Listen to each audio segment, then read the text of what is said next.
Dear Professor Chu, dear Mrs. Chu, dear Professor Kutzella, dear Richard Ernst, dear colleagues, ladies and gentlemen, it's a very big pleasure to welcome you on behalf of the Laboratory for Physical Chemistry to this year's Richard Ernst Lecture. I guess most of you know Richard Ernst. If you don't, Richard is an emeritus professor of physical chemistry here from ETH, and he got the Nobel Prize in Chemistry in 1991 for his contributions to the development of the methodology of high-resolution nuclear magnetic resonance spectroscopy, NMR. The lecture series aims at promoting the interchange of ideas and views between science, and science in a very broad sense, and politics and society, and to raise awareness for future key issues. Therefore, the Richard Ernst Medal honors individuals who have made an important contribution to both science and society. And I think we have an outstanding example in today's guest of honor. It's the 7th medal that is presented. You see on the screen that the 7 medal holders so far are Gottfried Schatz, Kofi Annan, Ernst Ludwig Winnacker, Dr. Sir Roger Penrose, Ahmed Zewail, and Professor Kâmil Uğurbil. I'm looking very much forward to the laudatio and the presentation of the 7th Richard R. Ernst Medal by Professor Lina Gutzella, our president here at ETH, and of course to the presentation of the awardee. Please, Lina.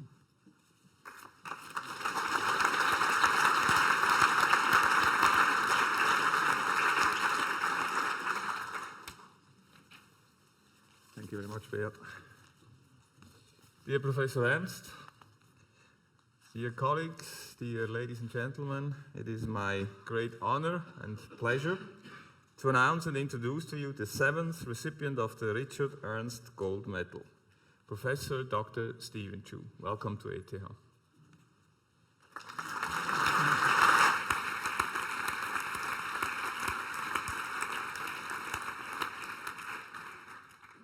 Although it's like bringing coals to Newcastle, I will introduce to you now our today's guest of honor.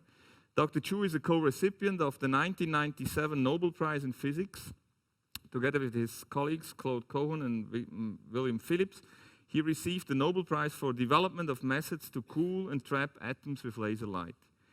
In 2009, Dr. Chu was asked by President Obama to help him implement his ambitious agenda to invest in clean energy and to reduce the US dependency on foreign oil. As the 12th US Secretary of Energy, he was from 2009 to 2013 the head of the US Department of Energy and a member of the cabinet of President Obama. These are just two of the many outstanding achievements of Steven Chu, who was born in St. Louis, Missouri, into a family of scholars and academics that originally emigrated from Liuhe in the Jiangsu province in China. His father earned an advanced chemical engineering degree at MIT and taught at the Washington University in St. Louis for many years. Dr. Chu, after obtaining his doctorate in physics at UC Berkeley, remained as a postdoctoral researcher for 2 more years at UCB before joining the famous AT&T Bell Labs, long time gone. Here, he and his colleagues carried out his famous Nobel Prize-winning work. Steven Chu's early research focused on atomic physics by developing laser cooling techniques and the magneto-optical trapping of atoms using lasers. He and his co-workers at Bell Labs developed a method of cooling atoms by employing 6 laser beams in pairs and arranged in 3 directions at right angles to each other. Trapping atoms with this method allowed scientists to study individual atoms with very great accuracy. Additionally, the technique had a potential application in the construction of high-precision atomic clocks. In 1987, he left the Bell Labs and became a professor of physics at Stanford University. While at Stanford, Steven Chu initiated, along with 3 other colleagues, the BioX program that focused on interdisciplinary research in biology and medicine.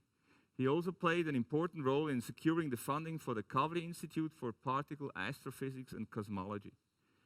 In 2004, Steven Chu was appointed as the director of the Lawrence Berkeley National Lab, a US Department of Energy national laboratory at the UC Berkeley.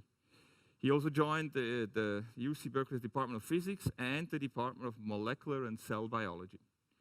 Under Steven Chu's leadership, the LNBL became a leading center of research on biofuels and solar energy technology. He has spearheaded the laboratory's Helios project, an initiative to develop methods of harnessing solar power as a resource of renewable energy for transportation. Already at Stanford, Dr. Chu's research interests had expanded into biological physics and polymer physics at the single molecular level. In the field of biological physics, he studied enzyme activity, proteins, and RNA folding using techniques such as fluorescence resonance energy transfer, atomic force microscopy, and optical tweezers. Chu's research in polymer physics made use of individual molecules of DNA to study polymer dynamics and phase transitions associated with these dynamics. He also continued his research in atomic physics, developing new methods of laser cooling and trapping. Dr. Chu has published more than 250 scientific and technical papers. He holds 10 patents. And today he remains still very active in his research group, and he has recently published work in diverging fields such as general relativity. You're the right place for that here.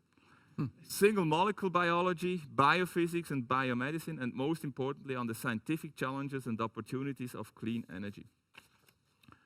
More than 30 alumni of his research group have become distinguished professors worldwide and have been recognized by dozens of prizes and awards. Steven Chu is a member of the National Academy of Sciences, the American Philosophical Society, the Chinese Academy of Science, the Korean Academy of Sciences, and numerous other civic and professional organizations.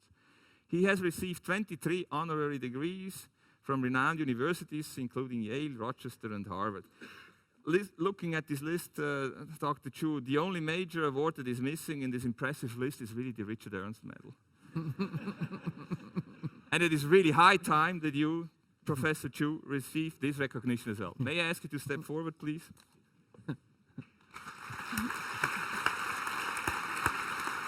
Congratulations. Impressive. Look into the camera.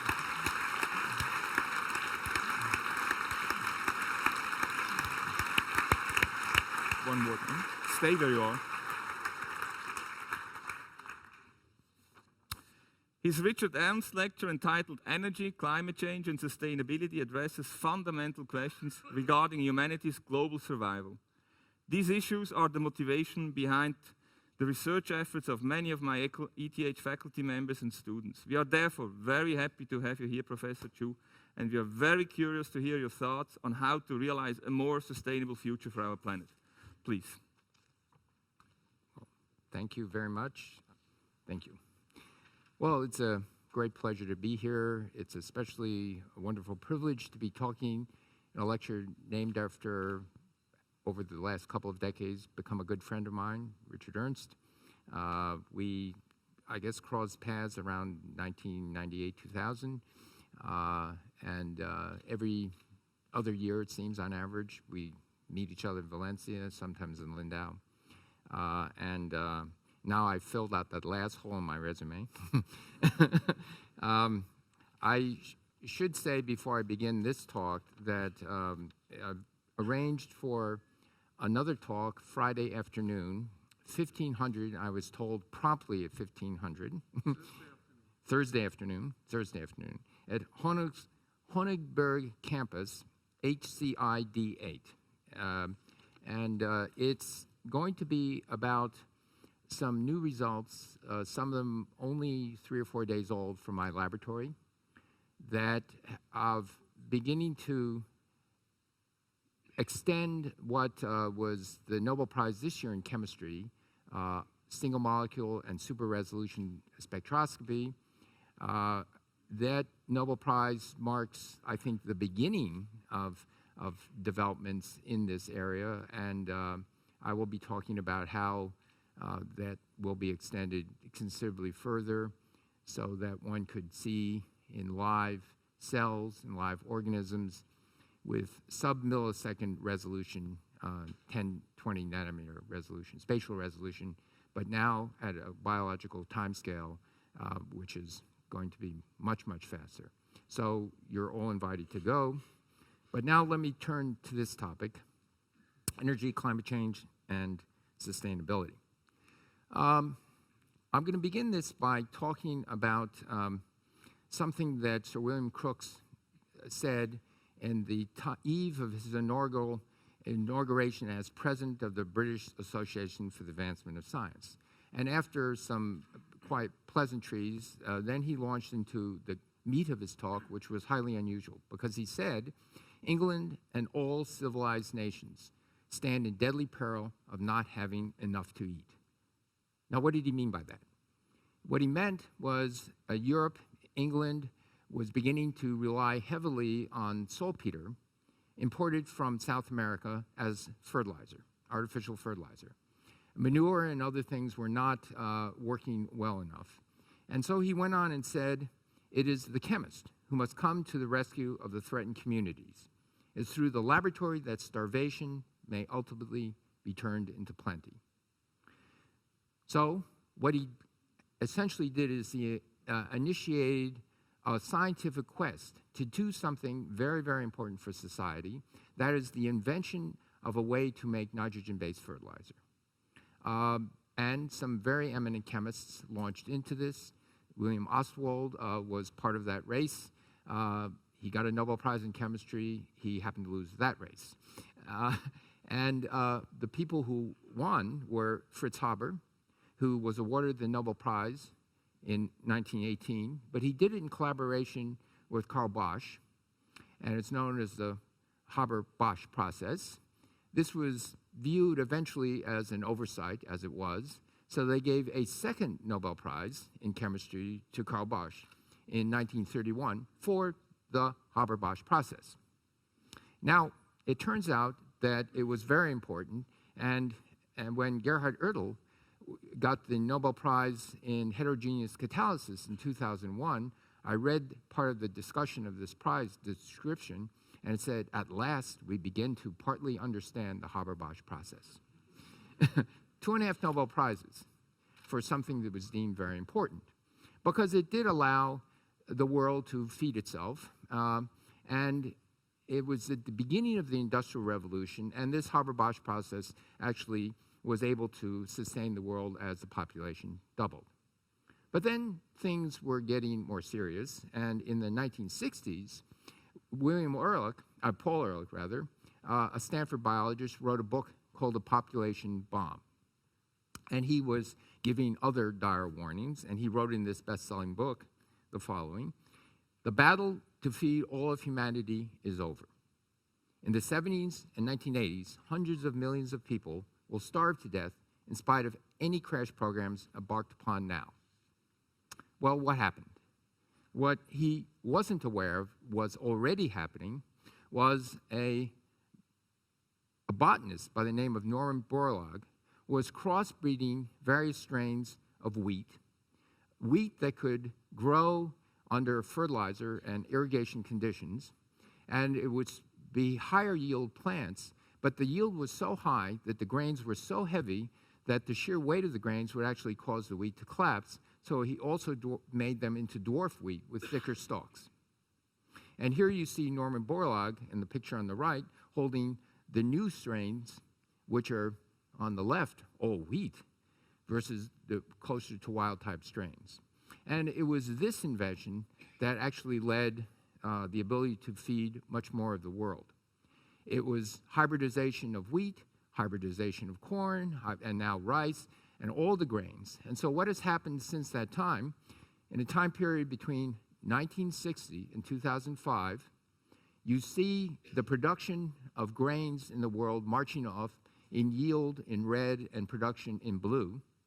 And the black and diamonds are the amount of land put under cultivation for grains. Okay? So, without this agricultural revolution, we would have not been able to feed a world that went from 3 billion to 6.5 billion people. Again, a new revolution. As important as, or at least as important as Haber-Bosch, and really allowed us to sustain ourselves. Now, you might think, aren't you just postponing the inevitable? You have a technological solution, the population goes up, you have a problem. And so there is something going on. And what's going on, we're a world of 7.3 billion people. There's a projection we'll go to 9 billion by mid-century, but when will it stop?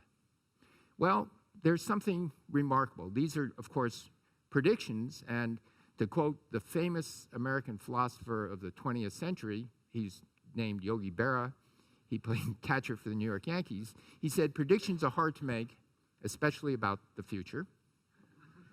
And, but in all seriousness, there's something that people have been noticing over the last several decades. When you, as a family, become wealthy, you tend to have fewer kids.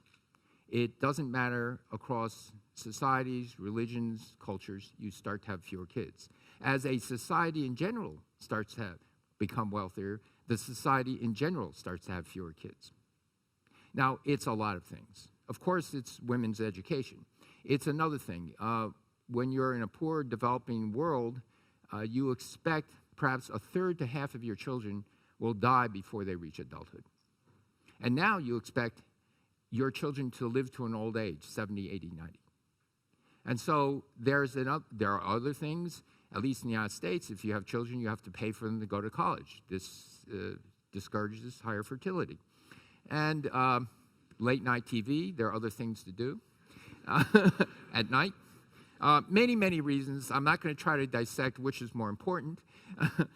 I'll start with women's education, and women's liberation from historical things. But anyway, the point here is that we now see an end to the growing population, a peaking of the population, and then after that, we can have a sustainable world. So we have to make it through this century and perhaps the next, and then it's done, okay? It's beginning to end. That was never anticipated when I was growing up as a child. All right, so that's some good news. So let me say, well, you know, we also have issues, and the question is, are we going to run out of oil and natural gas? Because I'm going to raise that with respect to climate change. And I would say, I'm going to quote someone I deeply respect, our ability to find and extract fossil fuels continues to improve, and economically recoverable reservoirs around the world are likely to keep pace with rising demand for decades. Well, I said that. And a colleague of mine, Arun Majumdar. And why did I say that? Because the technology in finding and extracting at economically meaningful prices, oil and natural gas have really dramatically improved. This is the history of U.S. oil production, 1945, and I'm going to take it to 2014. You notice it peaked around 1970, and this is the Great Alaskan Oil Find. But over here in tight, this is oil being released from rock fractured hydraulically and horizontal drilling, a new technology that actually was supported beginning in the 1970s by the Department of Energy, but it really began to take off in the 90s, and then it became commercially viable and widely practiced around 2001, 2002. So by 2013, the U.S. oil production had got to 7.5 million barrels a day. By the end of 2014, 8.5 million barrels a day. That's a lot of oil. In fact, the increase in U.S. oil production due to these tight reserves is more than any other country in the world except Saudi Arabia, the United States, and Russia. Just the increase. We don't really know how long these will last. It could be 10, 20, 30 years. It could be a half century. We don't know. But somewhere around that time period. We also don't know what the reserves are in the rest of the world. Conservatively, they may be 10 or 20% more in the rest of the world. Other estimates say there may be 10 times as much in the rest of the world. And so that's the issue. And so wherever you see brown, there are lots of tight oil reserves. I should also say there's lots of heavy oil, there's deep water oil, there's oil sands. Oil 10 and 20 years ago, we could not have recovered economically, and now at certainly at $80 or $100 a barrel of oil, you can recover these reserves. So the era of peak oil is sliding to the right to further and further times because technology is getting better. All right. So in many quarters in the United States, we say, you know, North America can be really energy independent. So we don't have an energy problem anymore. And I would say, no, we have an energy problem because we have an energy climate problem. And so what is this problem? Well, here's just some simple data, 1850 to 2014. This is a compilation of data from a number of groups, but you see that you begin to notice a trend that the temperature, average temperature, surface temperature around the Earth is rising. I spent 4 1/3 years in Washington, and a lot of people say, no, the temperature's not changing. Look, see, it's not changing. Anyway, anyway, I should say that not only was 2014 the hottest year, but within the statistical noise, but the 14 of the 15th warmest years in the last 150 years have occurred in the 21st century. But wait, we've only had 14 years. Okay. Do we understand this plateau? No. We think there are hints that it's subtle changes in deep ocean mixing. The bottom of the ocean is very cold, but we don't fully understand those subtle convection changes, just as we don't understand this long plateau. Over a century or a half a century, it becomes more energy conservation, that these things average out. And if the sun intensity is the same and the energy leaving the Earth is less, there's one way you go. We do not have a perfect thermostat in the Earth. That's another thing that people say. There's a regulatory system. No, in fact, if you look back in the geological history, what we find is there were periods of the Earth that were much warmer than they are today, when there was no ice in Antarctica, 6, 8 degrees warmer. And so we know from geological evidence that the climate can go into another stable place. And we also know that it's bistable. Once you get into these other stable places, it could take tens or hundreds of millions of years to get out of it. And so I would take the opposite point of view to say, since the climate has changed in the past, how do you know we're responsible for it? Well, we're responsible for it because of physics and chemistry and a little bit of knowledge. But why do we want to nudge it into this very other different world that we know can exist? And so that is, I think, one of the issues. The weather has been getting stranger, not in the last 1 or 2 years, but this is data from a reinsurance company that tracks forest fires and droughts and extreme temperature and tornadoes and hurricanes and all the things that trigger insurance losses. And that matters to them because they want to set premiums low to be competitive, but they also don't want to set them too low so that they go bankrupt. And these are the number of events that trigger insurance losses, and they're rising over now a 30-plus year period since they began to take hard, serious data. You try to take out the fact that the wealth of the world is increasing, therefore, of course, there are more things being insured, more losses, and also as-built structures, and yet they still see this increase. So something is happening. It happens to be coincidental with the steepest rise in temperature over the last 150 years. It occurred in this period, 1980 to 2014. All right, so that's one of the things that's happening. By eye, if you happen to go to northern places, here you see Muir Glacier in Alaska, taken into the summer of 1941, a beautiful glacier. It's still beautiful, but it looks a little different now. It's mostly gone. And so people over the last couple of decades have been taking pictures of glaciers to see if they're shrinking. But actually science has a much better way of doing this. We have, for example, Europe has one, we have one in the United States, a pair of satellites that circle the globe. They're in a polar orbit, so they go around the globe, the Earth rotates under it, and they get to sample all of the Earth. Now, what are they doing? As they circle the globe, if this is a higher mass, the orbit of the satellites does a little bump because the acceleration due to gravity has changed a little bit. If you monitor the distance between these two satellites to maybe 1/10 of the diameter of a human hair, you can begin to back calculate what the change in gravity is. And so that's what they've been doing. And what do they see? Well, here is a record from 2002 to 2012 of Greenland, where you see purple and blue, the acceleration due to gravity is decreasing. It's so good, the resolution, that you have here in Jakobshavn Glacier, summer, winter, summer, winter. The glacier is shrinking, but it's accelerating. And you see this over here in this glacier. You see this in glaciers in the Himalayas. You see this in the western Antarctic. In the eastern Antarctic, there's a little increase in mass, but on balance in Antarctica, it's a decrease. And so we see that the snow is melting, not from taking pictures now.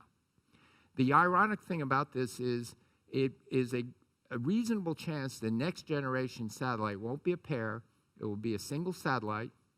It will be using a technique called atom interferometry, which a student of mine and I developed when I was at Stanford. He's now a professor at Stanford, and he thinks that we can put up a single satellite using trapped cooled atoms that will be 100 times more sensitive. Okay? So it's odd because, believe me, when I was working on atom interferometry, I was thinking, yes, it could be used to measure the acceleration due to gravity. I did not think it could be used to monitor climate change. Anyway, let me talk a little bit about epidemiology, where you don't understand all the details, but you're trying to see if there's a meaningful correlation. And this is epidemiology of tobacco use in the United States between the years 2000 and 1900 and 2005. This is the amount of people smoking, males smoking in the United States. At 1900, the United States didn't smoke, but it became a big habit. And by the peak around 1965, the average consumption of cigarettes per male was 220 packs a year, including the non-smokers. Okay.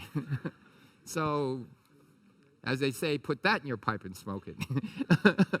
And what happened during that time, what was coming out of the noise in the 50s and 60s were these are the number of males dying from lung cancer. And the medical community in 1950, 1960 said, what's going on here? Why are all these people suddenly dying of lung cancer? And they started doing these larger and larger studies of deaths and was it associated with lung cancer. Now, during this period of time, the tobacco company in the 50s and 60s were also doing research to see if there's a correlation between smoking and lung cancer. They stopped funding that research about 1970. And starting around 1960 to 1980, they said, look, this is a correlation. It doesn't mean causation. The medical community can't predict who will get lung cancer, who will not. You don't understand the biological mechanism for getting lung cancer, so all could be a coincidence. So why not continue smoking? For 30 years, they said that. They stopped doing research because the research was getting the wrong answer. All right. So now we know today that, we know two things. A massive campaign to discourage young people from smoking in the United States started in the 1960s, middle of the 1960s. It was very effective. And 25 years later, the average number of lung cancer deaths in the United States began to decline. But it took 25 years.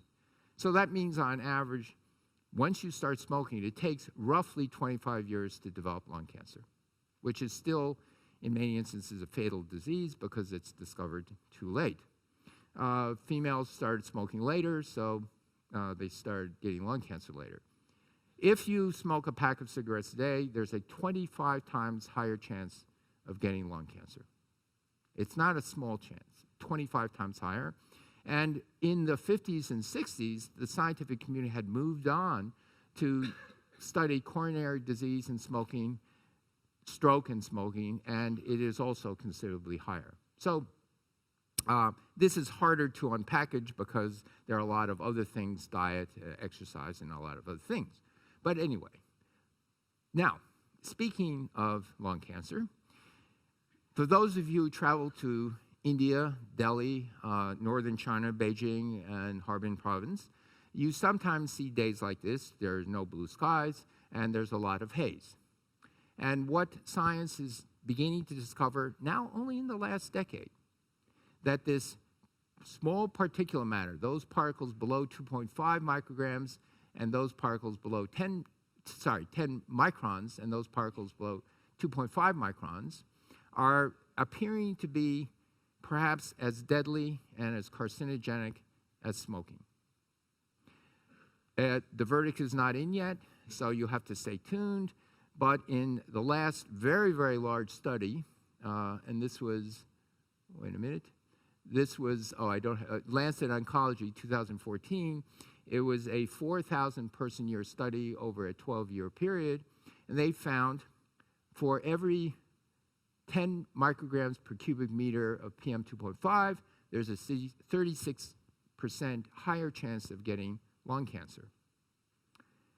Well, what's the air like in China? Well, it's being measured now yearly in the US Embassy, and the yearly average is 194 micrograms per cubic meter. So how do you do that? If you're not in physics or math or physical chemistry, I'll show you. 1.36, multiply it 19 times. If you do a linear extrapolation, okay, that turns out to be 29 times higher chance of getting lung cancer. They're actually identifying some of the carcinogens, but the verdict is not in as to how deadly this really is. It will be probably determined in the next 10 or 20 years, but it is a very serious issue. This is the average air in Beijing during this period in January. You know, if you go to US airports, you find these smoking rooms, and they're kind of hazy in there, kind of look like the air in Beijing. The average air is worse in these cities than in those smoking rooms. So this is a very serious issue as well. All right, so now I'm going to draw an analogy between climate change and smoking. All right, if you've been smoking for 20 years, you may have already triggered things that will give you serious lung disease, not only cancer, but emphysema and many other fatal diseases that have been already triggered. We don't know the damage already done to the environment with the CO2 we've already put up. That is to say, if you stop smoking or if we stop emitting greenhouse gases today, all human greenhouse gases stops. What would the temperature glide up to? We don't know. How long will it take? We don't know. Now, why would it glide? Why wouldn't it just simply stop where it is? Because the bottom of the oceans are very cold. The tops are warm, the bottoms are cold. Heat in, same. Heat out, less. But you're warming up a very cold mass, the bottom of the ocean. I spent a summer, 2010, trying to help BP stop an oil leak with myself and 4 other people. Spent it in Houston, a lot of it in Houston. Top of the surface temperature, forgive me, it's in Fahrenheit, it was 86 degrees Fahrenheit. The bottom of the ocean, 2 degrees above freezing. It was 1 mile deep, doesn't change. So, do you have this big cold thing down below and you have to warm it up? That's why there's a glide path. All right, what else don't we know? Well, we don't know once you put CO2 up in the atmosphere, it certainly circulates between land and ocean, but most of it just circulates. So is there a natural mechanism that will eventually get the CO2 back? Just as there are natural cleansing mechanisms, if you stop polluting lakes and rivers, there's a cleansing mechanism, and in that case, the solution to that pollution is dilution. But there's also some chemistry going on.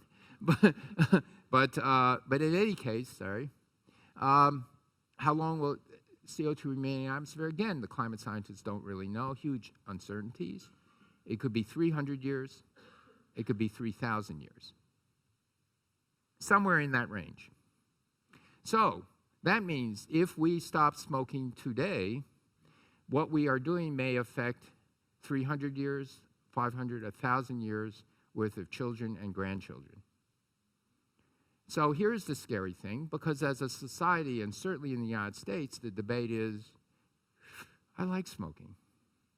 You know, why should I spend 1% or 0.5% of the GDP so that I can have a better life for my grandchildren and great-grandchildren? I won't even know my great-great-grandchildren, let alone grandchildren.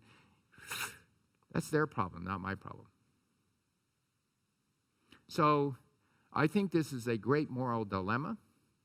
It's one that society has never had to face in the history of humankind.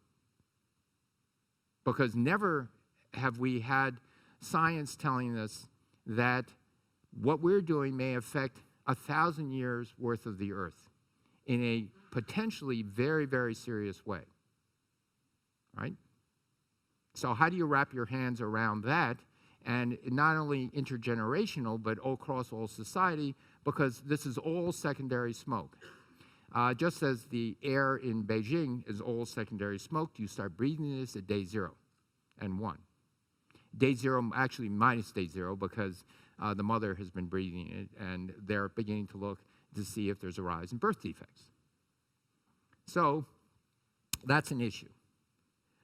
Let me also say that it's harder than it looks. Now, the United States peaked its carbon emissions in 2005, and in Copenhagen, the president said we can decrease our carbon emissions by 2020 by 17%, and we achieved that by 2014 by accident. It had nothing to do with government policy. Congress was shocked that the president could make this promise, but because of natural gas, we started to unload off of coal, and so that happened. And then very recently, in the last 2 months, China and the United States signed an agreement where the United States pledged over here we would decrease this by this amount. I believe that's a very achievable goal in the United States for many reasons. I'll get into those. But this is harder. Look at the increase in carbon emissions in China from year 2000 to 2014. Okay? And China's 1.3 billion people now, and they said by 2030 we will cap carbon emissions, we will cap our use of coal, we will have to go to 20% renewables, we have to do all those things. And so you can say that that was an act of bravery of a developing country to actually say that. Now, in fact, when I talk privately to the ministers, and they actually say this public as well now, but not as official promise, that they're really shooting for 2025, but 2025 may also be late, because that means cap. And if you look at projections, it means you go like that, right?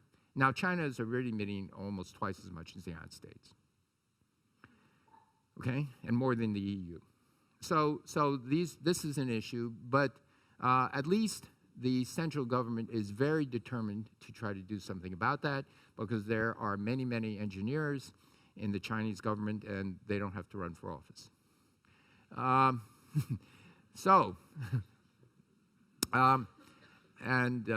They don't need to take donations from fossil companies. So how science and technology can actually make this the low-cost option. So I'm here to say this is not only society has to pay this price because for their children, grandchildren, and their grandchildren's grandchildren, but can it actually be a viable economic option? And so let me begin by quoting Sheikh Yamani, who was a former Saudi oil minister, who said, "The Stone Age came to an end not for lack of stones, and the oil age will end, but not for lack of oil." That's not why he's a former Saudi minister. He said that because he said the only way oil will come to an end is but you go to a better solution. For example, we went from the Stone Age to Metal Ages. not because we thought all the stones in the ground were stranded assets and we want everyone to turn into an arrowhead. We found that metal was better. So, and another way of saying this is, if you don't find a better economic solution, the oil and gas will come out of the ground. All right? If you're a country that has wealth under your ground, that you can make a lot of money, it will come out. So that's another sobering thing that should motivate young scientists. All right, let me talk about energy efficiency very briefly. Appliance standards. You can make refrigerators, air conditioners, washing machines, automobiles much more energy efficient. And this is a study that we published in 2014 where we looked at the cost of ownership of a refrigerator, room and central air conditioning, clothes washers. The cost of ownership is the purchase price and the cost of energy. We looked in the United States, we looked in Europe. These arrows were standards, successively more stringent efficiency standards being updated over the years in refrigerators beginning announced in 1975, but initiated in 1978 in California, followed by federal standards, the solid arrows, and not surprisingly, as you go down the learning curve, as you ship more and more refrigerators or air conditioners out, the price goes down. What we expected was the purchase price would go up because it would have to be more efficient. And so we thought, wouldn't it be nice, we're a bunch of physicists, we look at data. And so the solid symbols are when standards started and the open symbols before standards. And look, standards seem to have induced the purchase price to go down. How could this be? Why didn't the economy automatically take care of this? Well, I can theorize it. You can say, well, you've got to retool, you've got to think better. You can say we need more efficient compressors, we need more efficient motors, and then they get better and smaller. But that's theory. This is just data. All right, how big a deal was it? Well, the costs are been declining by 28% for each doubling of production in refrigerators. If you add up the savings each year today, it's the equivalent of we can take 30 nuclear reactors, 1 gigawatt apiece, working 24/7 offline. It's a lot of power. Or all the coal plants in Ohio, just to keep appliances going, of these appliances. So it's actually not these appliances, one appliance. So it is a big deal. Airplanes have gotten more efficient. Here on the bottom right, you see a Boeing 707. It's the first commercially successful airplane. 4 jet engines. It was a former tanker for refueling military craft, and Boeing got the contract for that. They decided to put windows on one of them and turn it into a passenger plane. And it was a very successful airplane. Here you see the evolutionary successor to that Boeing 707. Looks kind of the same, has kind of the same colors, but never mind that, by the same company. And I read an article about a year ago that someone said, well, there hasn't been much progress in airplanes. Well, let's see. The Boeing 787 uses 30% of the fuel of the 707 and carries 70% more passengers. So it's 5 times more energy efficient.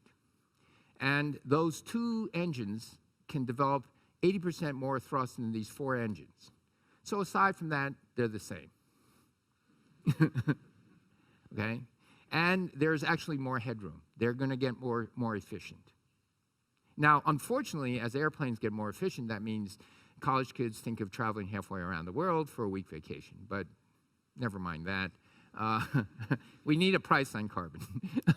Okay, let me talk about clean energy sources. That, too, is a very good news story. Wind turbines have gotten taller. They capture more wind. They've gotten more efficient. They break down less. All those good things. The standard wind turbine being installed in the United States is now between 1.5 and 2 megawatts. They've become more and more reliable in each passing year. Similarly, these wind turbines are getting bigger. The standard is now evolving from 2 to 2.5 to 5 megawatts. This wind turbine is 93 meters in diameter from the tips of the blades across. They're going over 100 meters now. To give you a size of the scale of this, the entire Wright brothers' first flight was 1/3 of that. Okay, it's twice as big as the Airbus 380. Right? And so they're going bigger, they're getting more reliable. This is the cost of wind. There was a supply issue, but it's working down, and there's an expectation by 2015 to 2020 the price will be down here. As a result of that in the United States, wind installations have gone up considerably, especially in the last 5 years. I should say that wind in the United States, we have good windy sites in the Midwest. When you construct a wind farm in the United States, there's investment money that goes into this. They want to get a return on their profit, a certain return. But before you build that wind farm, you have signed agreements with power utility companies that say, we will buy your wind at a certain price for the next 20 years. That's a typical contract. And they're now going for 3 to 2.5 cents a kilowatt hour. How does that compare in the United States? If you built a new natural gas plant and pretended over the next 50 years, the life of the plant, the cost of natural gas would be $4 a million BTU, about 1/3 of what it is in Europe. That's the cost of electricity. This has a wind subsidy, but quite candidly, after a year or two, we don't really need it. It's going to take care of itself. Solar, very, very good solar. We have tremendously good solar in the United States. Over here, anywhere where you see orange, red, even green is pretty good. This is Germany. That's Spain. That's Alaska.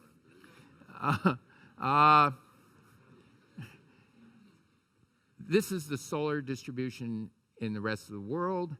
If you look at that color by 1500, this is 1,500 kilowatt hours per square meter hitting the Earth. You see anywhere in the orange, brown, red, you see a lot of the Earth covered. What is that square there? That square is if you wanted to supply 10 times the current electrical supply of the world, that's how much land you would need. Okay? At an irradiance of this, not that. And at 15% efficiency, where the solar is going to 18, 20%. All right? So when you hear the argument, there's no land, you can't do this, it's simply not true. Because if you divide that square into dozens of little pieces that survive 10 times what we're now using electricity today, you can see that, we have some headroom. All right, what else can I show you? This is, cost of solar in the United States. July 2008, 18 cents a kilowatt hour. These, again, are signed contracts. This is a business deal. This is not some environmentalist projection. It's a signed contract, which are much more believable. Down here, 2014, 2 signed contracts in Texas, 5 cents and 4.8 cents a kilowatt hour. Solar. I did not think solar would be that cheap for another 10 years. So it too is racing ahead. Because of that, the installation of solar has dramatically increased. This is the cumulative installation of solar, doing virtually nothing until about 2009, and then something dramatic happened. What happened? Well, I became Secretary of Energy. Now,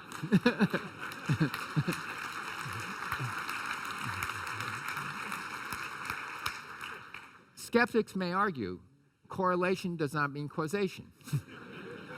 But let me tell you something. It did in this case, and it was a simple reason why. I had a massive loan program, and I was loaning money to people who had signed purchase agreements for solar and wind. The banks wouldn't touch it.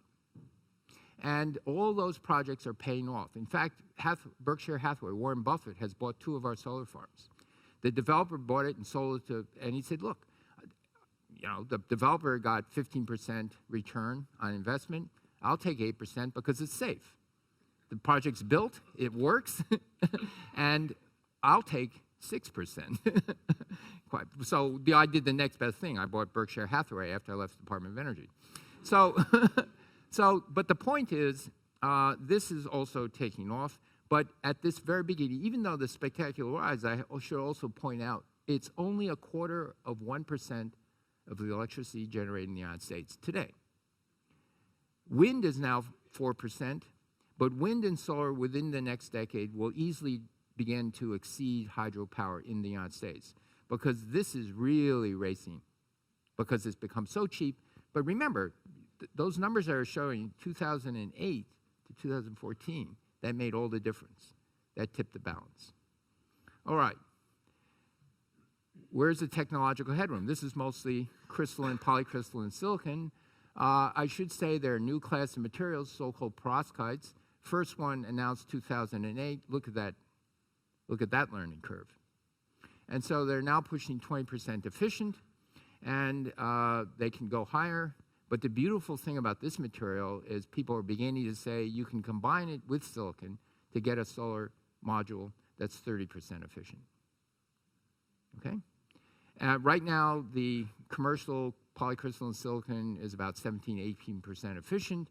And so all the land use, all the embedded infrastructure, all the mounts and everything, just scale as the efficiency if you can build it at the same price. So again, lots of technological headroom, which is what we want. Well, you don't have everything. Sometimes here's a solar farm somewhere in Colorado, and it goes jiggle, jiggle, jiggle, and gone, some clouds go over. And so you've got to have something to sustain that power. You don't want your computer to start flickering or your lights to start flickering during those events. This is the Department of Energy runs the Bonneville Power Administration. We have 80% hydro, 20% wind, and there was an 11-day period where the wind stopped blowing. And so again, you have to be concerned about those things. Now, we have to have some sort of storage, number one. We also have to have transmission over larger areas, because the likelihood of the wind stopping blowing and the sun stopping shining, if you average over the United States, goes down.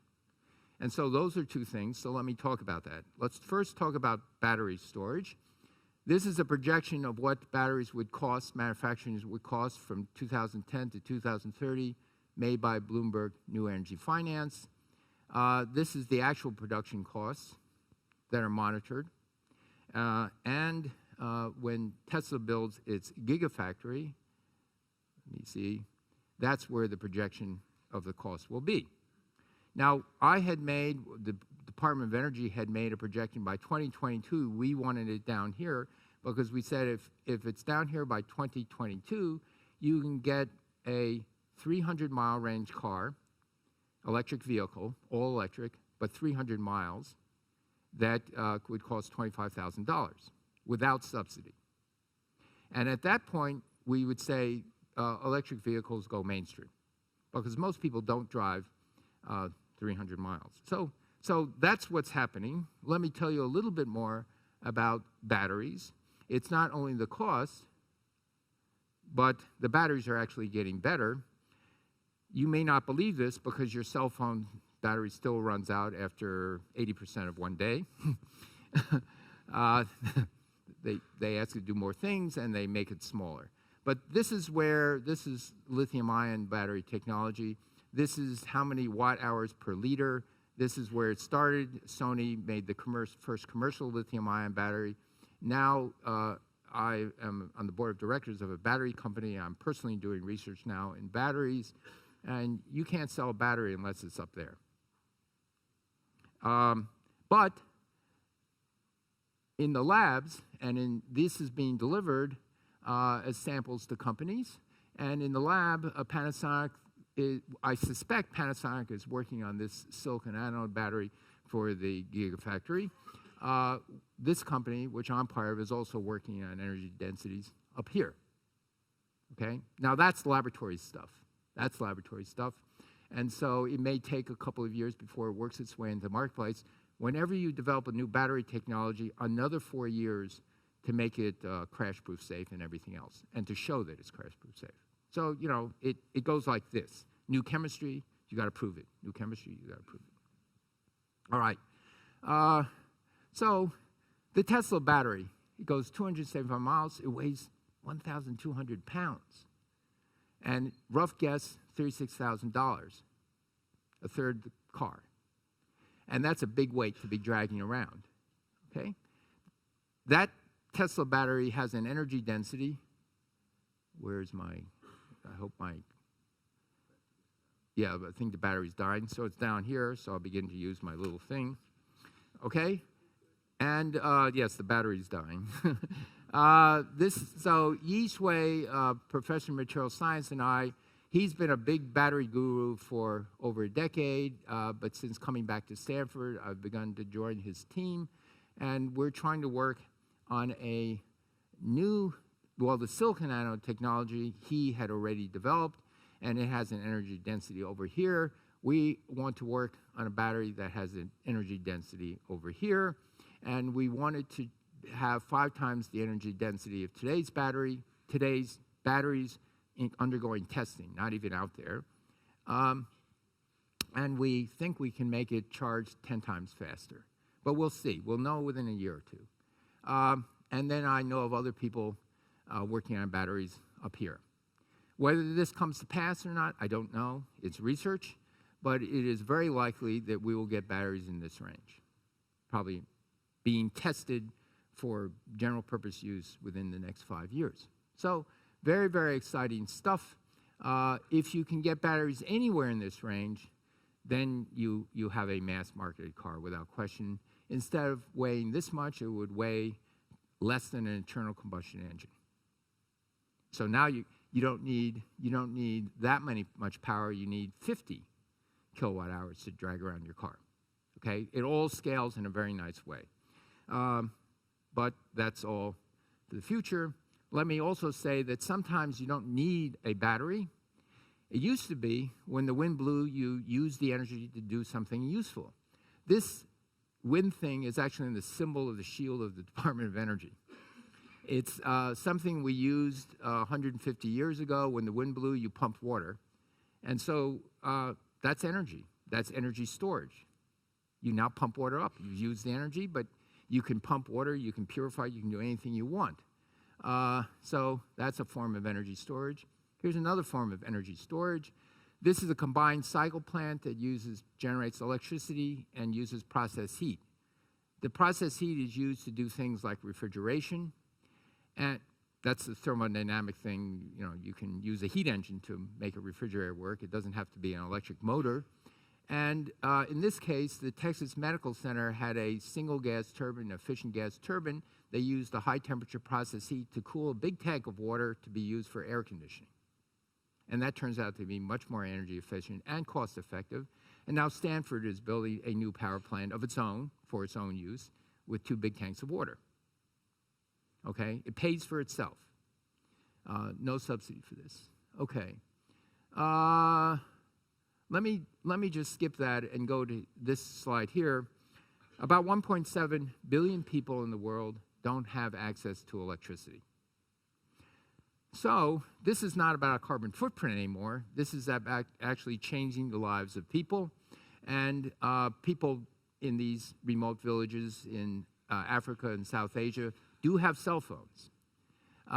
They are beginning to have LED lights. Both of these objects have their own batteries. You need electricity to pump water and to purify it, but you can use the same principle. When the sun's shining, you pump water, you purify it, you put it in a tank, it lasts there for months. You don't need a battery, you don't need on-demand power for that.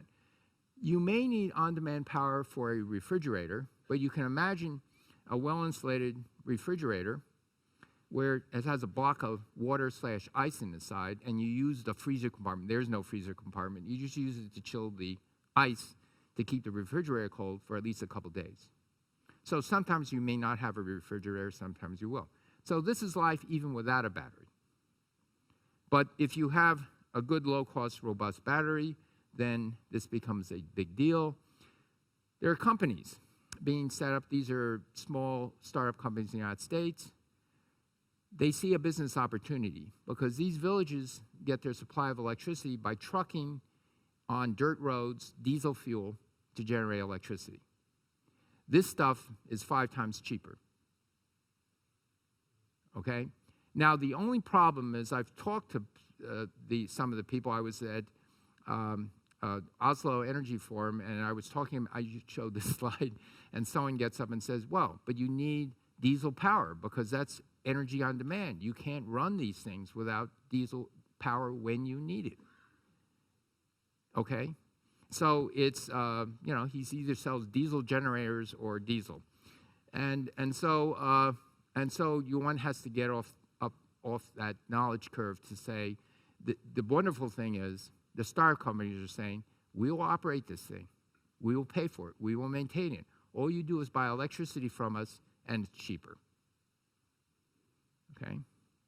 But you still have people spreading the news that it's not cheaper, or it's not reliable, et cetera, et cetera. Okay? So there are some inertia problems that we have.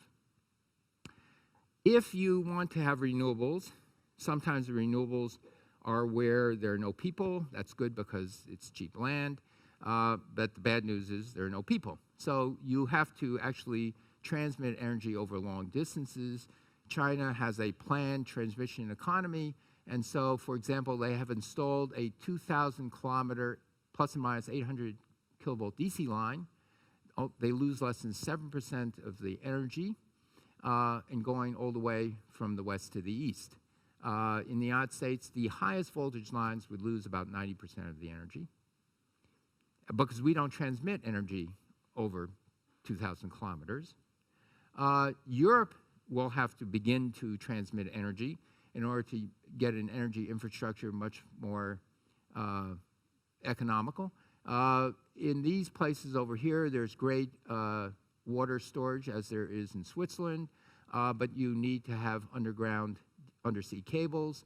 And just to let you know, even above ground, a high voltage DC line, this is the footprint for the same power high voltage DC line as AC lines.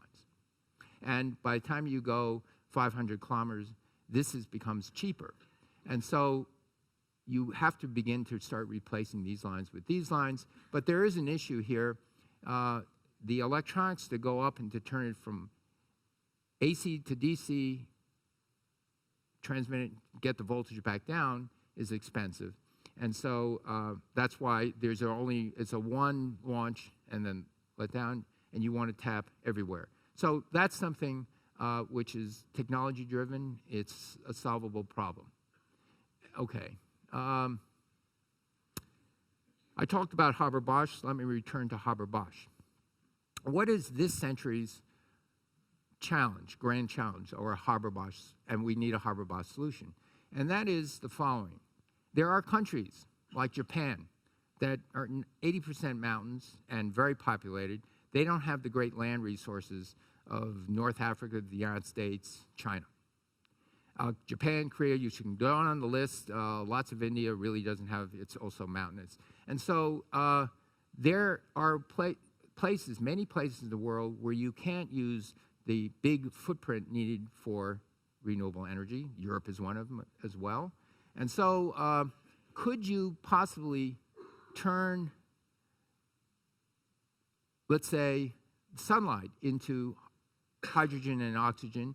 And oh, by the way, when you get to a world of 50% renewable energy, you will automatically have a lot of excess renewable energy. Now, I'm hoping by this century we could be 50% energy on demand, whether it's fossil or nuclear, some mixture, and 50% renewable realistically, and start to decarbonize the other part. But even with countries, and there are half a dozen countries that have 25% wind and solar, there are about 6 of them, there are days where it's 100% wind and solar, and in fact, a surplus. So when you go to 50%, many more days where you have a surplus. So let's start to begin to think about that surplus electricity. Splitting water, taking water and turning to hydrogen and oxygen is a very important beginning. For example, when I was at LBNL, I started this so-called Helios project. Pei-Dan Yang, a real star in materials science and nanotechnology at UC Berkeley and LBNL, took up the challenge, as did many other people. And this is a way of perhaps making hydrogen from sunlight in what hopes to be an economical way. We don't know, it's research, but these are the things that Department of Energy is now funding, has begun to fund. And once you have hydrogen from cheap renewable energy or nighttime excess energy, so you take the water, you split it, is it possible to turn the hydrogen and captured carbon dioxide from the cement plants, the power plants, the steel plants, into fuels, liquid fuels? Why do we want to do this? Because the liquid transportation is the hardest thing to offload. And you also know that if you have liquid hydrocarbon, you can put it on a tanker, you can ship it around the world. Oil ships for a few dollars a barrel anywhere in the world. It's an almost universal price. You store it in the country, so you have energy security. You know, Europe has roughly 90 to 120 days supply of oil on their own borders, each country, because of the oil shocks of the 70s and early 80s. And so you can do a similar thing for your own energy security. Once you have a liquid hydrocarbon that you can make inexpensively, that ships around the world inexpensively, you can store on your own borders energy that's made from clean sources. So I think these things, the splitting of water economically, possibly at least some of it going into liquid hydrocarbons, is a necessary step for real energy sustainability. So let me close by talking about this picture, one of my favorite pictures, taken Christmas Eve, 1968, and it shows a lunar landscape. It shows Earth in the distance. This is the first Apollo mission to orbit the moon in preparation for Apollo 11 that landed on the moon. They went from Apollo 8 to Apollo 11. There was no 9 and 10 because if you skip a few numbers, it shows more progress. So anyway, the astronaut who took this picture said, "We came all this way to explore the moon, and the most important thing is we've discovered the Earth." Since that time, we've discovered, or certainly much more compelling evidence, that the destiny of the Earth is changing, a large part of it due to humans. And I want you to notice that this is not a good place to live. From this vantage point, that's pretty good. And guess what? Nowhere else to go. And so if you are concerned, by chance, over the next 300 to 3,000 years, and you have a 10 to 20% or 30% probability of getting into very, very dangerous territory, we have to do more than what we're doing today. So, final conclusion, an ancient Native American saying that says, "We do not inherit the land from our ancestors, we borrow it from our children." Thank you.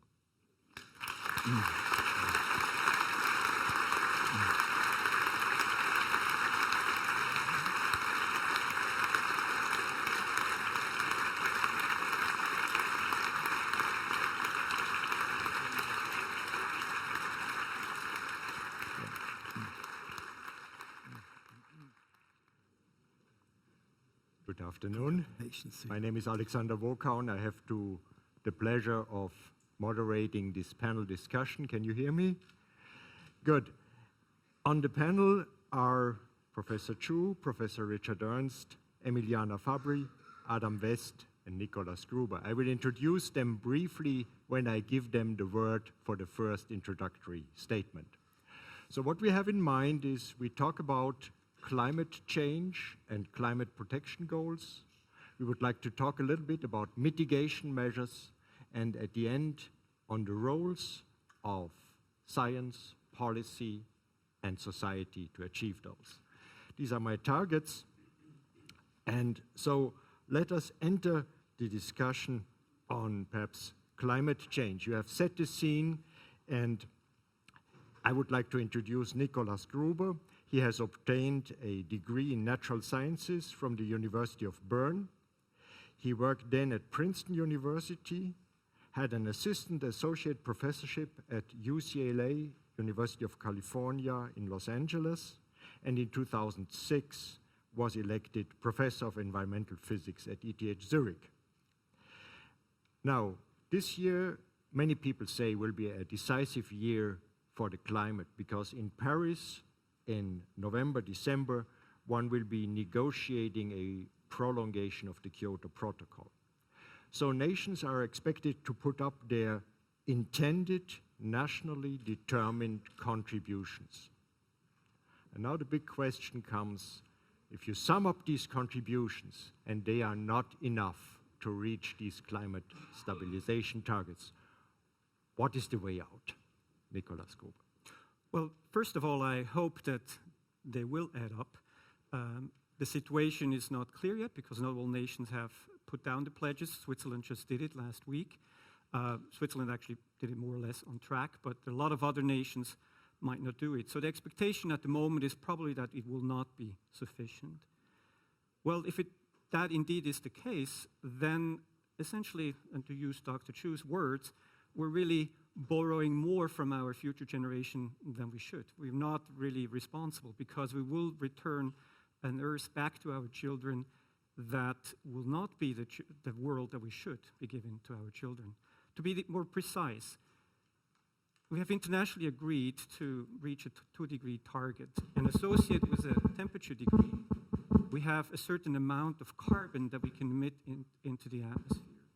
And if we emit now more than we should, that means the future generation have to reduce the emissions more than they can.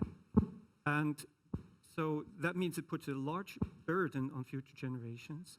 And in certain cases, that actually means that the future generation might actually have to take out carbon from the atmosphere, what we call something we call negative emissions. And I don't think that's something we should really sort of put this burden on future generations. Thank you very much. Yes.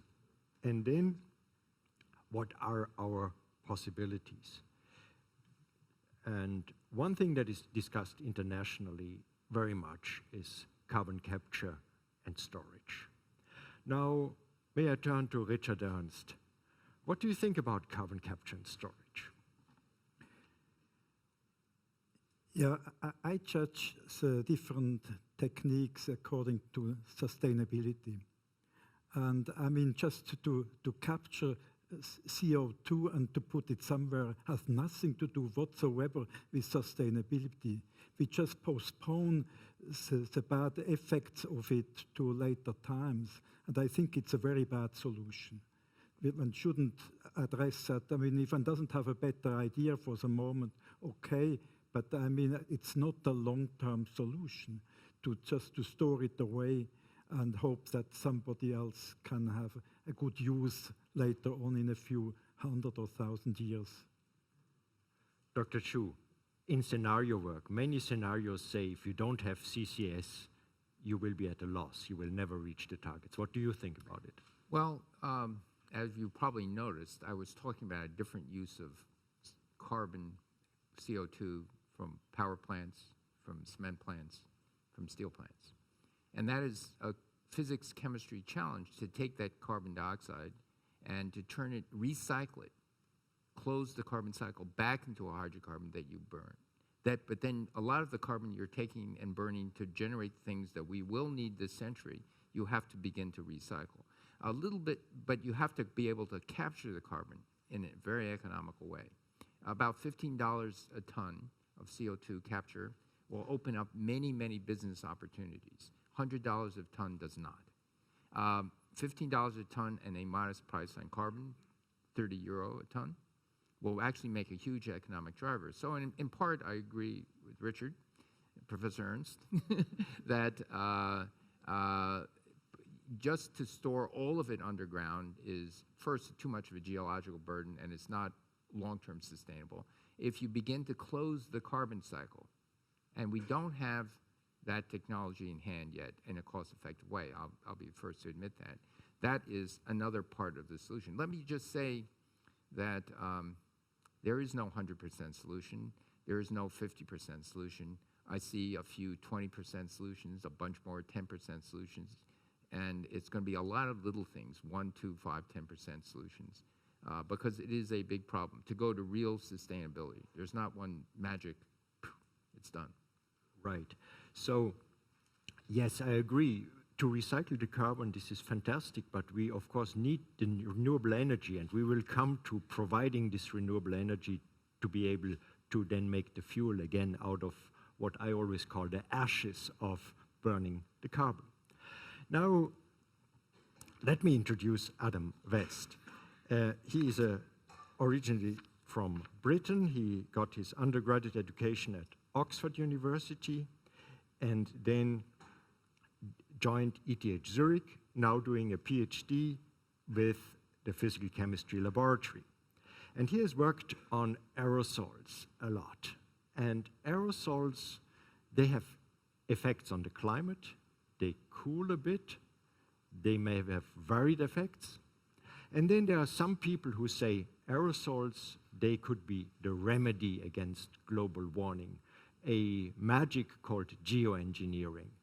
What do you think of geoengineering? So geoengineering in the context of climate change is the deliberate act of changing our environment to mitigate or lower the effects of global warming.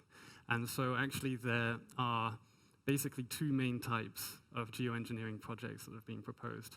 And the first is called carbon dioxide removal strategies, and actually carbon capture and storage would fall under that category.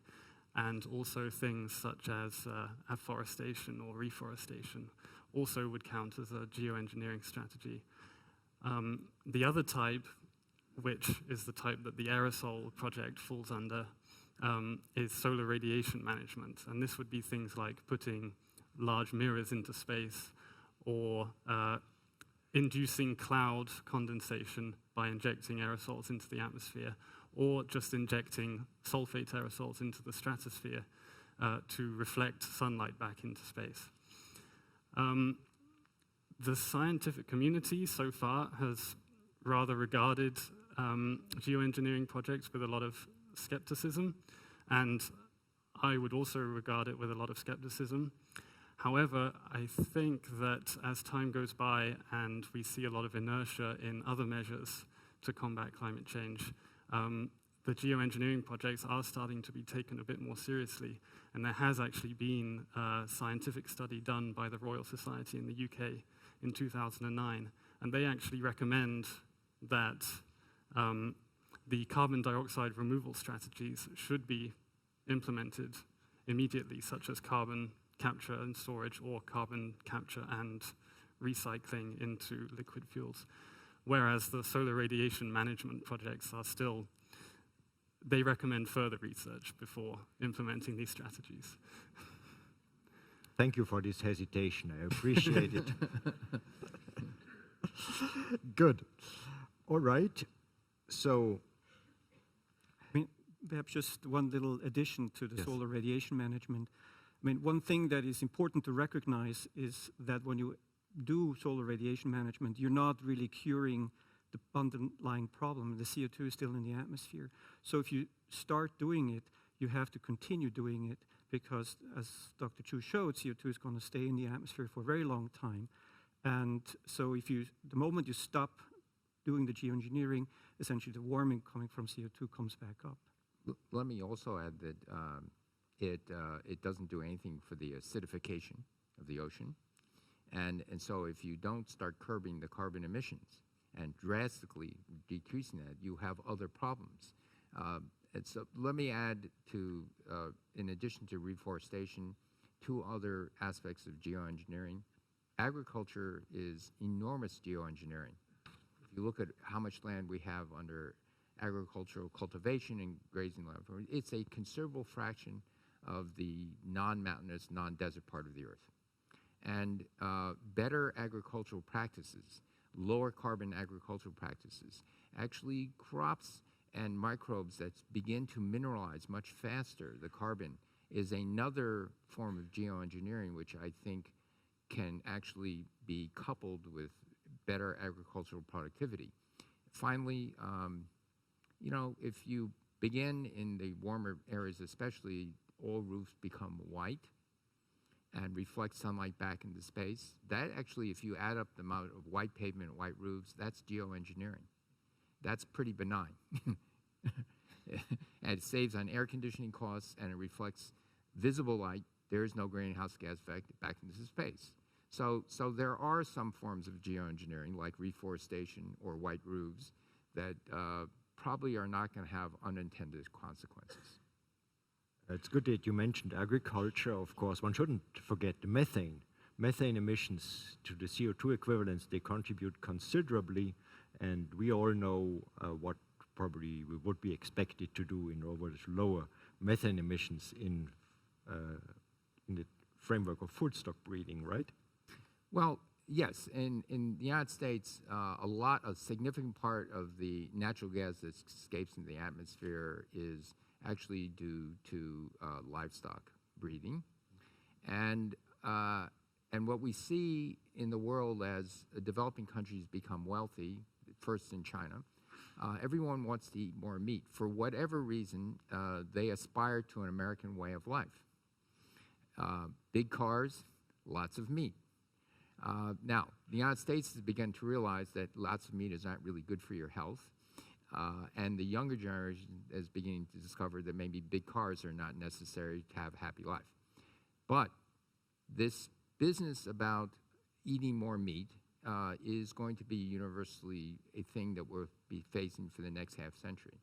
A friend of mine, I learned a week ago, had started a company, a very successful biologist, biochemist, Howard Hughes medical investigator, and he said, I've decided I'm going to do something that's good for the world. You know, he was doing great things in biology and medicine, and said, well, what are you doing? I said, I've decided to use my biochemistry know-how to make a meat out of vegetable that in a blind taste test, you can't tell the difference between hamburger that's grown as a vegetable and hamburger grown as meat. And I said, oh my gosh, you're the one who did that?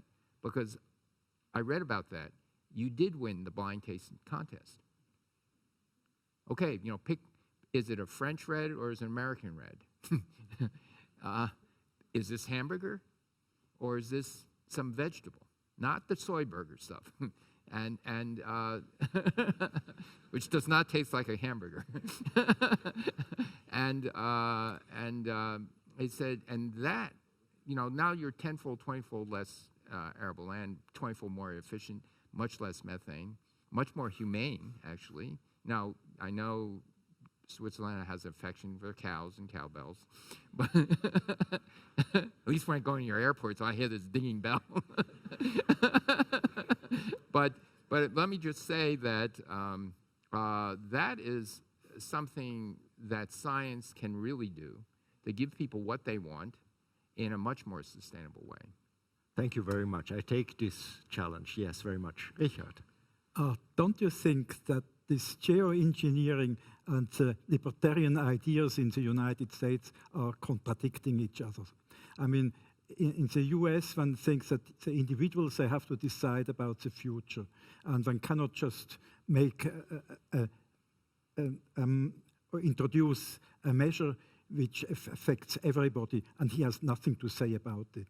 I mean, I think if in Switzerland, if one would vote about something like that, like last weekend, I mean, it would be turned down.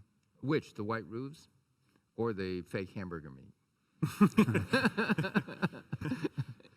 Because the fake hamburger meat is a choice, right. And so are white roofs, actually.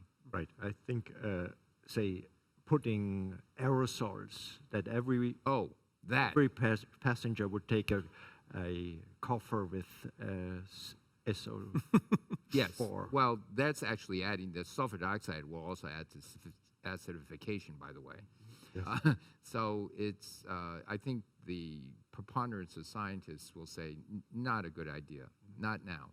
I mean, that would show true desperation, yeah. And there are much better ways of fixing the problem.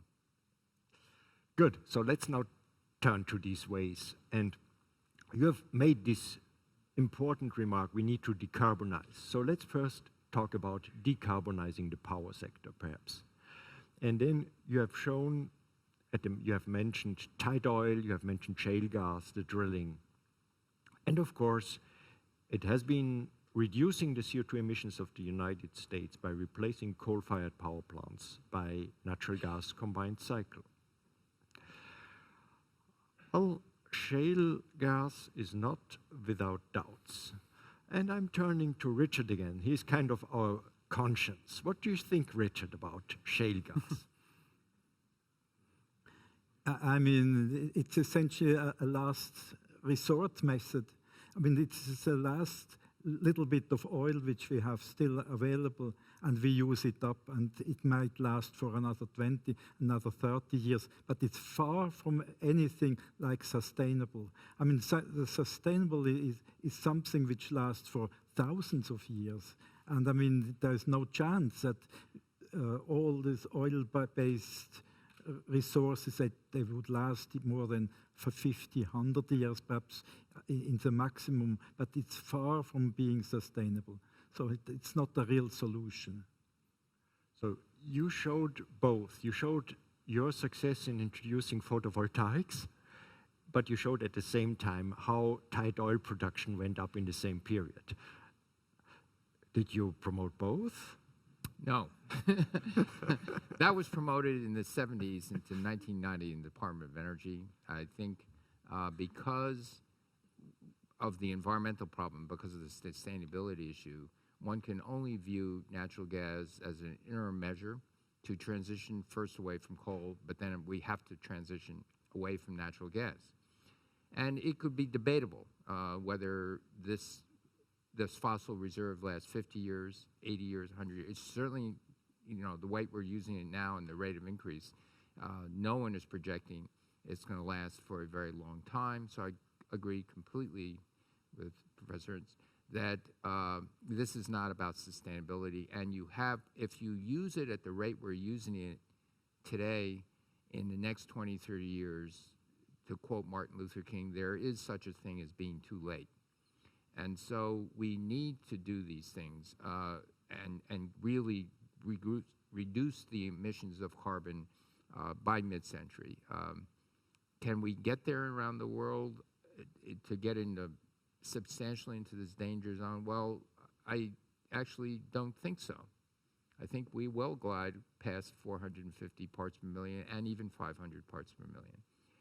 And so there are these other issues that we have to think about. But to be sure, we need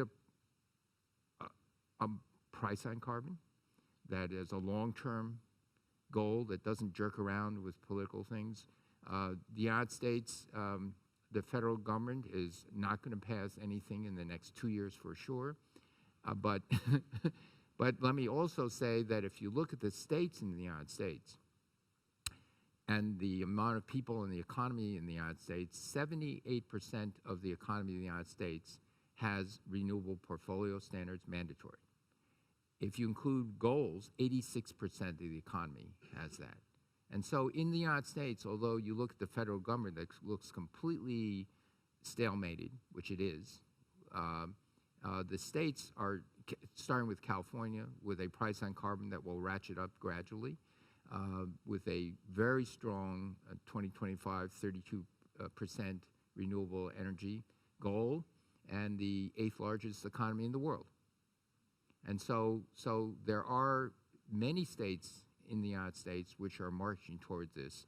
I wish that, you know, Florida and a few other populous states would do this as well. But this overall thing, this fossil fuel can only be seen as a very temporary thing, and we have to get replacements. Thank you. Of course, let's hope that the carbon price gets such that the coal actually rests in the ground, because at the moment, the coal, of course, not used in the US is burnt, unfortunately, elsewhere, as we know. Now let's turn to the decarbonization of transportation. And you have shown beautiful examples, very much according to my heart, because we are working on these same topics. Now, we would like to replace fossil fuels in transportation by gases or liquids or electricity. Now I'd like to ask Emiliana Fabri and introduce her.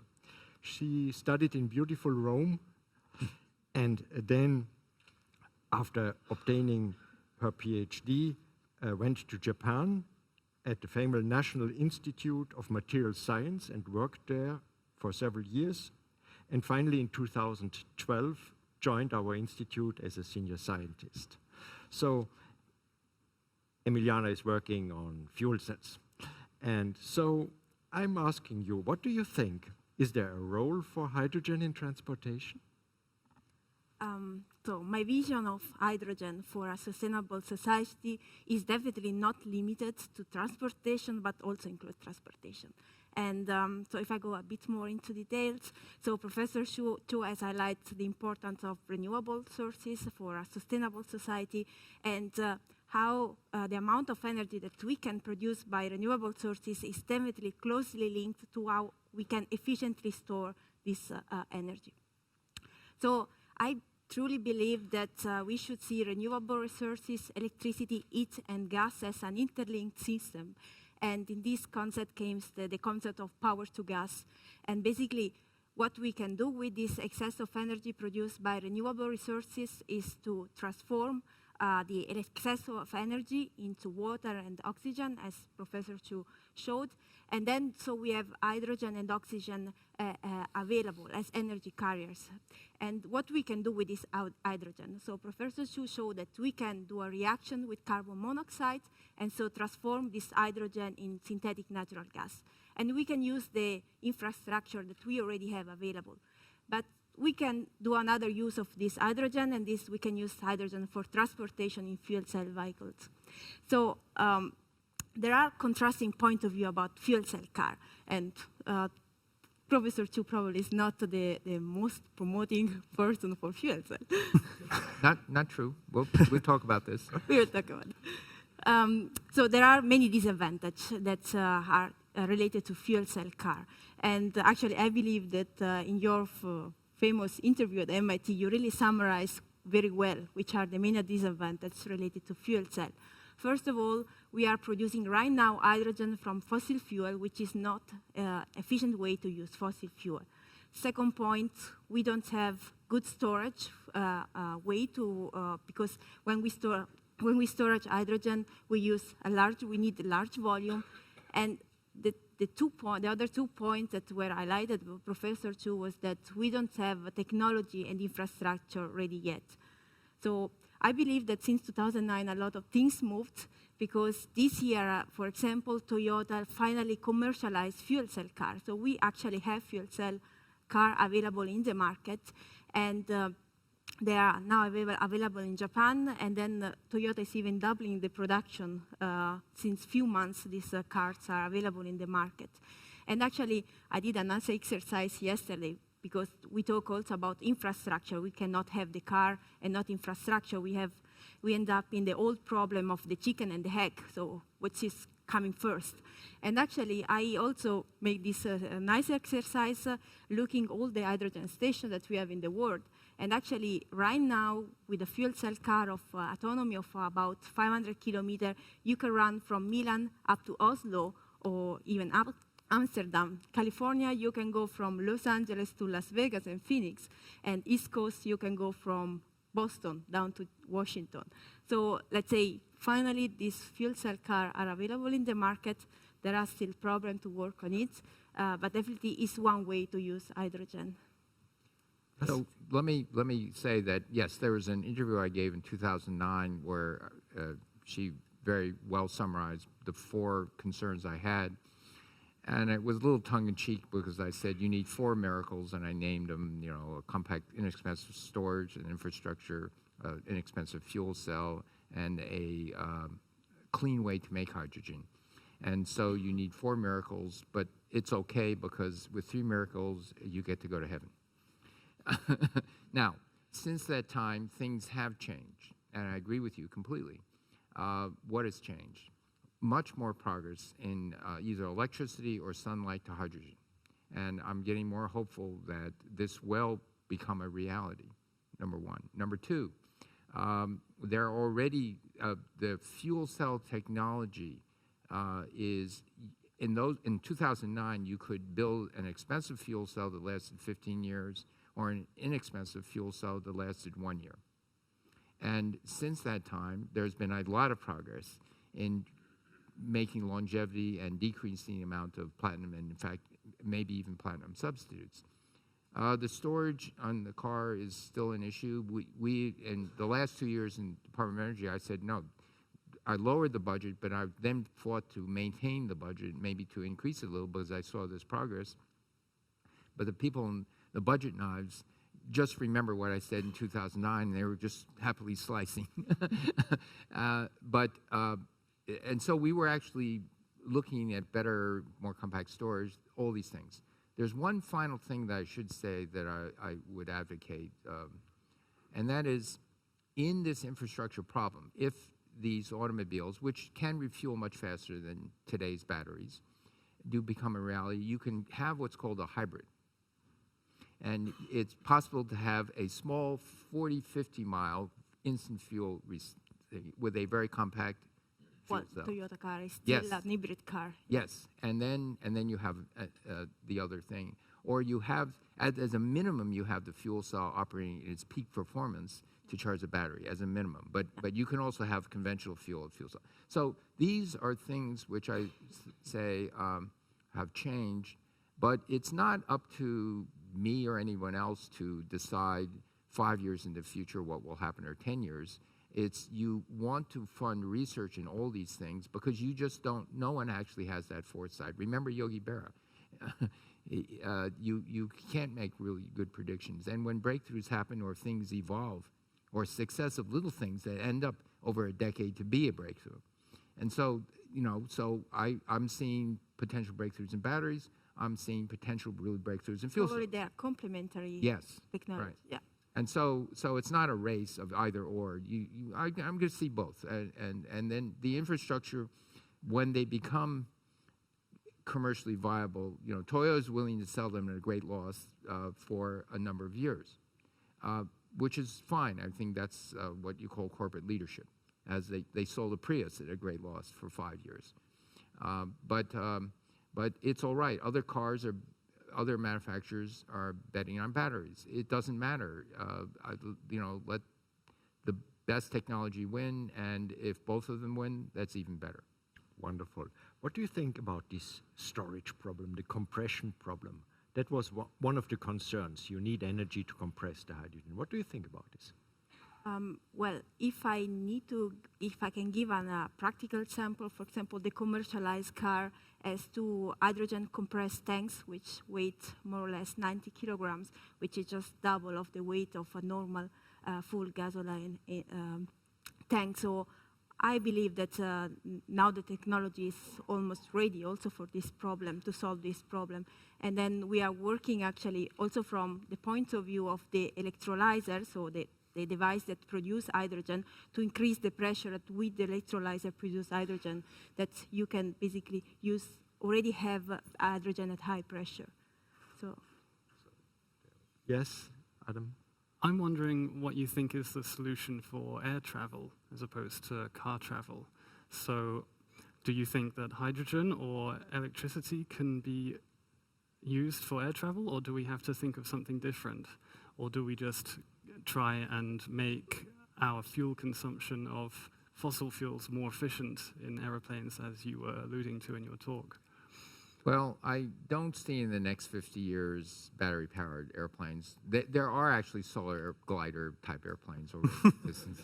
In the air. But they are not those that carry 300 passengers over 7,000 miles. So and weight on an airplane is such a premium, really a premium, that and chemical fuel is incredibly high density. And so I don't, at least in the next 20, 30 years, see anything except a liquid hydrocarbon fuel. So hence the need to make a liquid hydrocarbon fuel that is carbon neutral. And so that would be the last place where I see liquid hydrocarbon fuels, maybe for 50 years, maybe for longer. But that's not a large fraction of the energy budget of the world.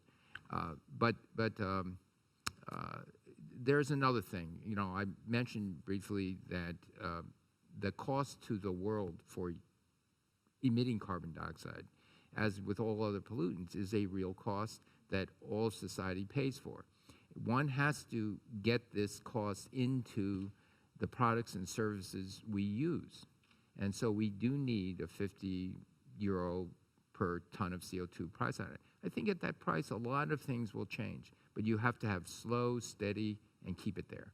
You can't have a market that can be, you know, moved around. And, you know, the design of Europe was $40 a euro, not 4.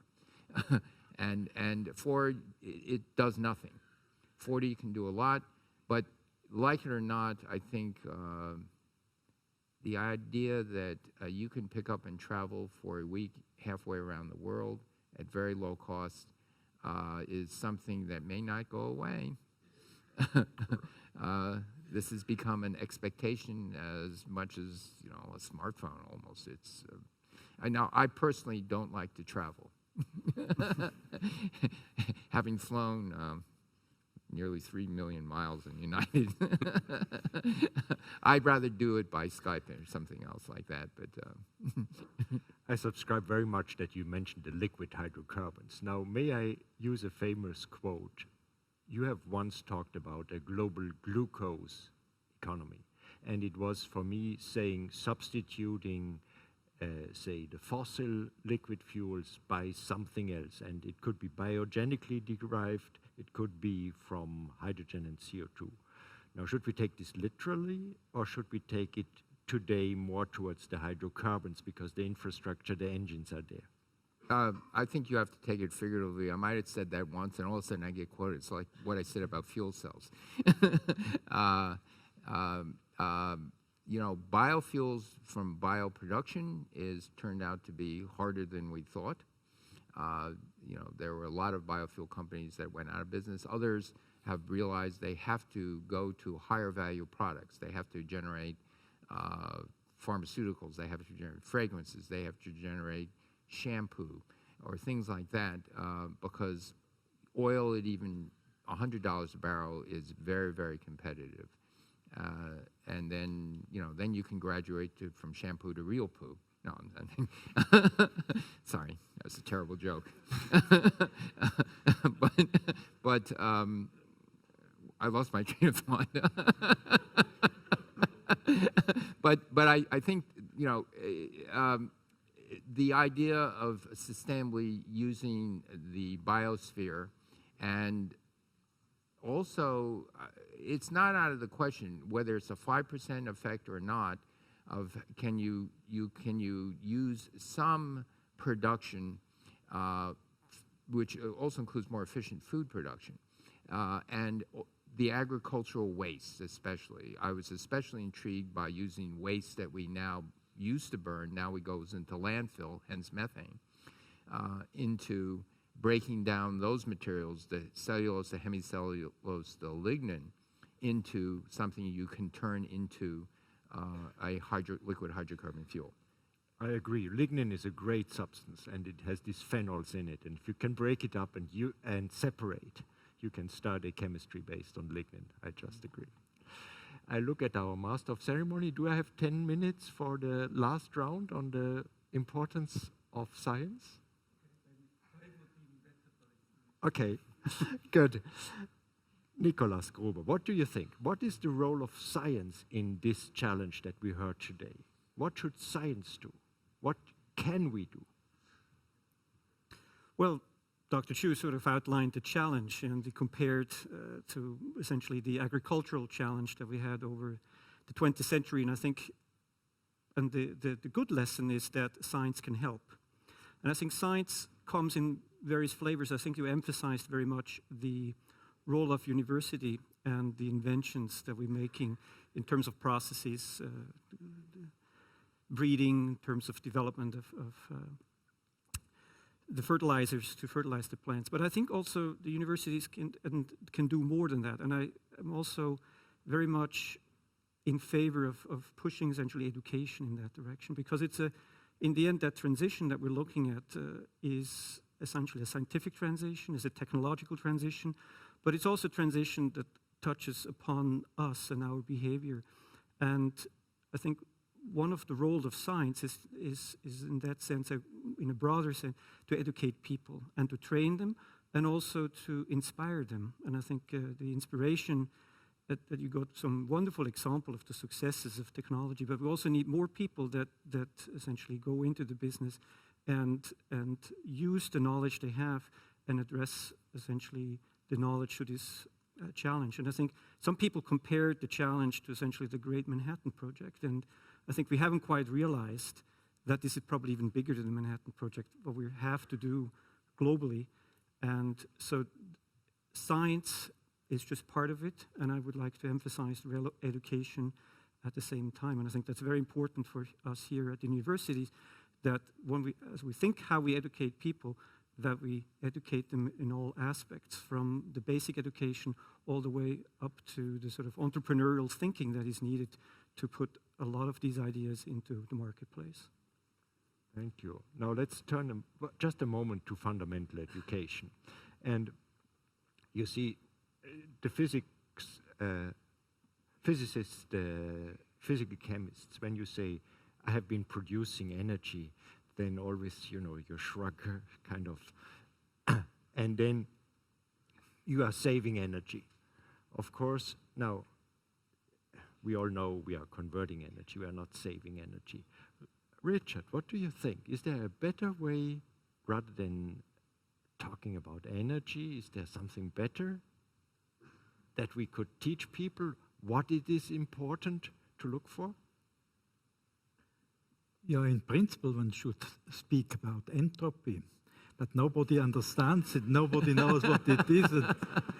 And I think using energy instead makes sense. It's not completely correct scientifically, but I think it conveys an idea what we want to achieve, and I think one can leave it at that. Okay. What a blessing. Good. Right.